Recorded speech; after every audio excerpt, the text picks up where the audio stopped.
mutasi-mutasi baru ya yang muncul di Indonesia. Ada aqua, kemudian turquoise itu sendiri seperti apa, kemudian ada yellowfish, dan terakhir malah saya temukan postingan red grizzle atau uban. Mutasi uban nanti bisa kita tampilkan di slide, teman-teman bisa lihat. Ya. Belum screening apa sih? Sama kayak brown skin. Nanti kita tanyakan di slide warna brown skin seperti apa. Ya. Nanti ya, nanti di slide ya. Kalau turquoise itu biru hijau. Biru hijauan. Nanti biru kehijauan dan hijau kebiruan seperti apa? Tayangan slide-nya lah nanti kita contoh.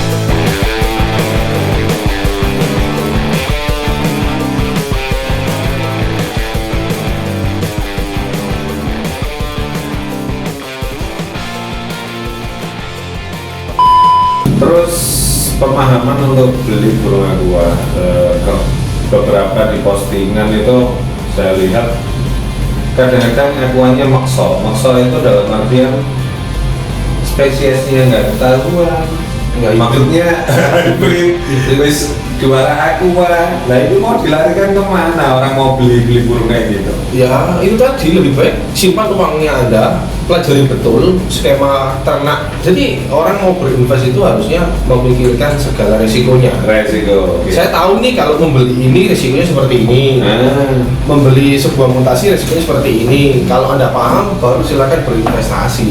Itu sih. Jangan niru yang sudah ekstrim ya. Pak, teman-teman semua sudah ekstrim, mereka sudah bertahun-tahun mencatat hasil peternakan mutasi ini. Peternakan teman-teman mereka sangat solid, kemudian tidak langsung mempublish. Itu pun saya tahu karena saya sempat curhat sama Om Juli juga tentang mutasi itu. Halo Om Juli, ini nonton. Jadi Om Juli menyarankan bahwa ya Maman ini adalah mutasi yang, tapi kita nggak mau gebar-gebar dulu, itu sekitar 5-6 bulan lalu sih. Nunggu info dari BVA. Jadi teman-teman yang mau invest ya itu tadi, kalau disimpan dulu uangnya, tidak perlu, kalau yang tidak tahu tidak perlu menimbulkan keributan, pelajari betul, sharing pada peternak yang sudah punya banyak aqua di sana. Oh iya, tadi kita ngomong aqua nih. Iya. Sifat mutasinya apa sih? Nah, kita nggak ngomong tadi. Autosomal resesif itu apa? Jadi saya yang paling mudah adalah aqua itu split. Jadi aqua adalah nurun ke jantan betina ya? Iya, jadi tidak ada masalah dengan kromosom seksnya. Jadi bukan seklik, tapi autosomal resesif, di mana Anda punya jantan aqua atau betina aqua itu punya kedudukan yang sama. Ketika di-pair dengan non aqua, maka 100% semua anaknya split aqua. Nah, jadi untuk membuktikan aqua atau tidak, itu pairingnya gimana? Saran saya tetap sih aqua kali hijau. Jadi semua anaknya adalah split aqua. Coba di inbreed. Nah, kalau aqua sama aqua 100% aqua. Jadi buat teman-teman semua, ketika Anda mau tes breeding bahwa ini adalah benar aqua apa enggak? Iya. Aqua kali Hijau. green. Ya. Setelah itu anakannya pasti split semua, ketemukan anakannya. Ya. Kalau keluar aqua berarti ini split semua. Betul. Gitu. Iya. Kalau nggak keluar, Ya udah tanya. ya peluang. Ya peluang antara peluang antara Anaknya palsu apa enggak? Maksudnya gitu. Ya kan, indukannya ternyata ditunggu 2 tahun berubah. palsu. Enggak, yang keluar itu RC ulang. Yang paling mudah nanti itu teman-teman nanti bisa sudah nanti kita tayangkan nanti itu paruhnya ya, paling utama itu paruh, karena Parjo sendiri yang disinyalir itu adalah aqua, dulu sudah diteliti aqua yang terdahulu kita sebut Parjo. Parjo itu paruhnya merah sama kayak wildcatnya. Jong wildcat kan? Iya, kayak sama wildcat colornya. Jadi paruhnya tetap, cuman intensitas warnanya turun. Bahkan ada yang warna kuning tapi paruhnya tetap merah gitu. Tapi kalau aqua atau aqua turquoise itu paruhnya sedikit lebih pucat ya.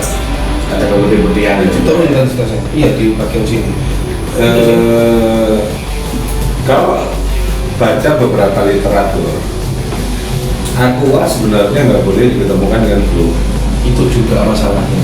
Di Visery sudah banyak sekali beredar aqua. Bener nggak? Iya. Aqua tidak boleh diketemukan dengan blue karena apa? Lama-lama intensitas greennya habis, dia jadi aqua turquoise. Kalau nanti ada turquoise, true turquoise ya, Iya. turquoise yang benar di Visery sampai sekarang kan nggak ada, cuman blue 1, blue 2. Ketika kita ngomong tentang turquoise adanya di rose Rose Colis. gitu loh. Jadi ketika nanti suatu saat kalau mutasi aqua ini udah dipatenkan di apa BPA. di Visery di BPA, berarti nanti splitannya atau pecah cabangnya bisa aqua turquoise, ya kan? Iya. Tapi menghasilkan aqua yang bagus, kalau literatur saya baca nggak boleh ditemukan dengan blue. Bener nggak? Betul. Ada beberapa Catat, postingan ya. ya. Pertanyaannya dua ya. Tapi saya masalah ini adalah aqua tidak boleh bertemu dengan blue karena dalam satu lokus yang sama. Nah, Itu ya kudu diperhitungkan ya. nah. Saya kan bilang mah aku sampai dari blue 150.000. Enggak lah. Jadi ini Kalau secara visual gimana, Om? Jadi saya punya aqua, saya apa ya, pairingkan dengan blue. Hmm. Tapi kalau saya punya gambaran ini, saya punya gambaran ini. Kalau aqua blue di Visery mungkin hampir sama di Rose Colis ya. Punya badan yang warnanya agak hijau-hijau dikit dan kepalanya putih. Nah itu sih dosanya. Jadi gak jadi aqua. Iya. Iya kan? Iya. Kita mau nyebutnya aqua, intensitasnya kurang. Kemarin ada postingan gini, ini adalah aqua blue. Mungkin dia tahu betul record induknya, sehingga saya lihat fenotipnya memang, iya memang itu aqua blue. Mungkin ada dua kepentingan di sana mencetak aqua blue. Pertama tes breeding, apakah ini memang benar-benar aqua. Dia melakukan tes dengan satu lokus yang sama. Yang kedua adalah ya memang dia untuk apa ya, menambah warna baru, masa kepalanya putih, badannya biru tapi ada hijau-hijauan tujuan. Tapi secara hukum itu satu lokus yang sama lebih baik tidak ditemukan. Itu sih intinya. Silakan berkreasi, tapi Anda bisa mampu mengetahui produk knowledge dari hasil breeding Anda sendiri. Jadi Sehingga Anda bisa menjadi penjual, akhirnya terjadi yang namanya sinergi. Itu tadi nggak sampai Klarifikasi.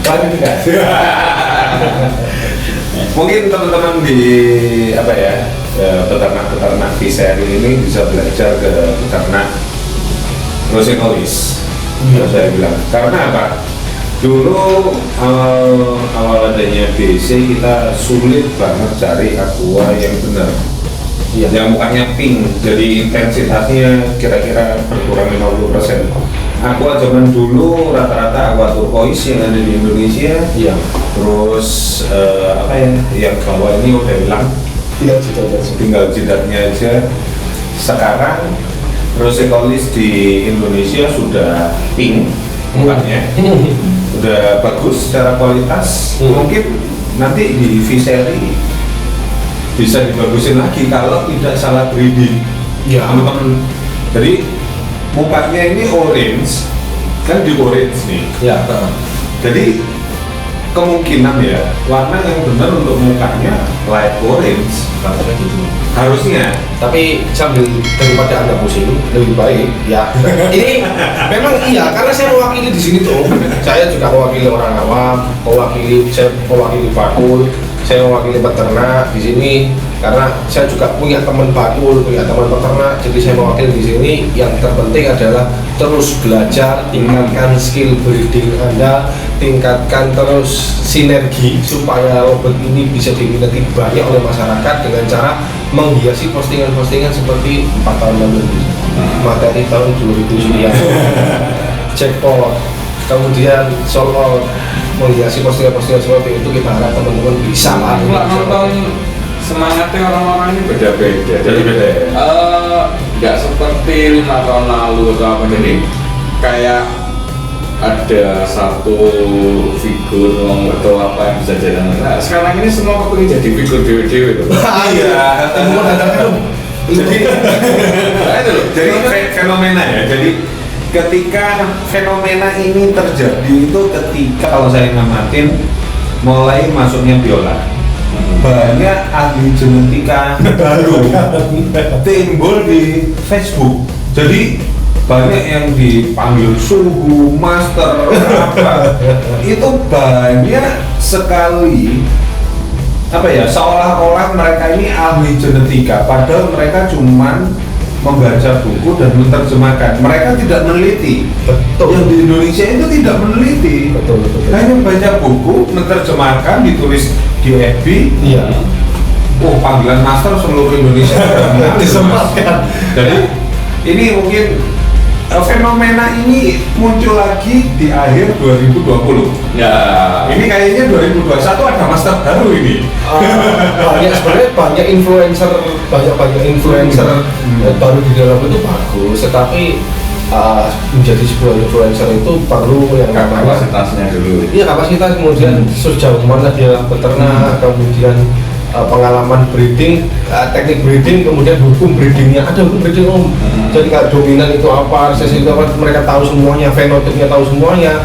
Kemudian mereka tulis di Facebook dengan mencantumkan hukum itu, saya rasa sah-sah saja. Yang jadi masalah adalah dia berpendapat, kemudian hanya sekedar membaca, tidak ada teman sharing, dipublish, padahal sebenarnya dia bertanya, Ya. padahal dia bertanya, tapi Habis itu postingannya burungnya hybrid semua. iya. Terus piye? 2021 Indonesia anti hybrid. Kayak singing keren. Oh, apa mau? Kalau singing kan nggak ada di internasional nih. Ya kalau singing konteksnya berbeda. Jadi berbicara masalah singing, ya silakan bisa saja. Tapi lebih baik, saya harap sih di Indonesia ada sebuah event organizer yang menaungi burung singing sudah standar spesies. Hijau-hijau di sini musim banget, elek daripada komplain yang peternakin rame-rame. Kayak singing dong. Jadi nih, dulu udah kita bikin di KLI Surabaya. Waktu KLI Cup 6 itu udah ada burung singing yang ada spesiesnya di kalau nggak salah pertama kali Solo malah di Gebiar Mutasi itu ada Iya sih, tapi- singing dengan burungnya tidak boleh hybrid. Nah, tapi mudah-mudahan dari setelah lihat podcastnya kita ini, mudah-mudahan ada inspirasi nih yang bisa diambil oleh teman-teman dulu. Yang pertama, kesimpulannya adalah ketika ada peternak punya hasil yang tidak sesuai, daripada memberikan efek negatif di sosial media, lebih baik sharing kepada peternaknya. Kemudian kalau memang tidak bisa dipakai, silakan untuk singing kontes, karena kayaknya ke depan juga mungkin akan lebih giat lagi mengerjakan kelas-kelas singing dengan standar spesies yang perlahan ya Om. Terus yang kedua adalah pahami teknik breeding.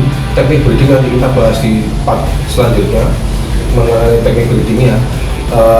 Sambil membaca, memantau hasilnya, diam, terus pelajari, kemudian aplikasikan nanti kalau sudah memang ada mumpuni lah. Yang ketiga adalah mari kita bersinergi semua antara peternak, bakul, ya nggak usah ngomong anti impor, bikin lapisan sendiri, nggak usah ya. Saya harap teman-teman saya juga paling tinggi dia posting anti impor ya. Orang mau impor ya terserah lah, mau lokal terserah, pasar yang menentukan. Kenapa ketawanya kan cuma gitu? Siapa daripada nggak gitu-gitu terus? Kayak bisa, dia begini kita berkreasi, memberikan inspirasi kepada teman-teman. Ya itu sih. Kalau di misalnya kita jualan apa daripada ribut seperti itu, ya kita cari jalan lain. Kalau dirasa mengganggu atau apa, tapi ya kembali lagi orang mau kepingin import apa enggak, itu nggak bisa terbendung. Kita serahkan semua pada pasar, karena kalau kita ngomong import atau tidak, itu kita ngomong tentang regulasi pemerintah ya. Iya. Ternyata pemerintah juga open. Tapi sekarang bener-bener kalau pintar-pintar kok. Istilahnya sebenarnya dari mulai kita main burung-burung Filipina untuk yang tipe mutasi ya, itu udah kualitasnya udah lumayan, tapi malah akhir-akhir ini malah semakin seleksi lagi kalau mendatangkan burung ini impor ini kan. Soalnya lebih seleksi lagi karena sering nonton Republik Burung yang selalu menginspirasi banyak orang. Artinya jangan kan sering ada ngomong waduh burung sampah dikirim atau apa. Orang kita berarti sebodoh itu kan ya, jadi pertanyaan kan kayak gitu dong. Memang nggak semuanya 100% bagus, tapi di situ kan pasti juga yang mau datangkan ini kan juga nggak bodoh, pasti udah tahu ini udah bakalan jadi seperti ini. Apalagi kayak tulangan ya, dengan ya. Ya, tapi untuk dipakai untuk breeding sendiri kan? Breeding sendiri. Ya, pakai untuk breeding sendiri.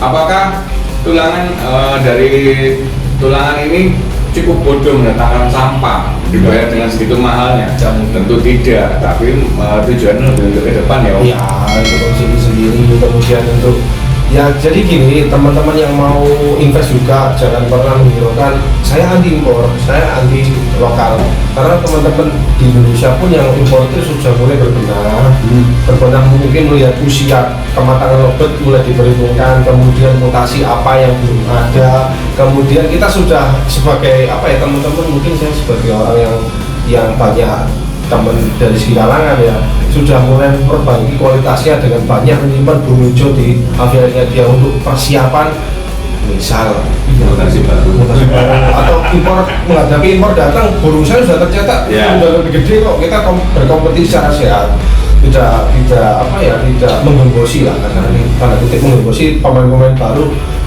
Kita lawan impor, kita lawan orang-orang yang untuk apa gitu loh, kita saling persaudaraan di sini.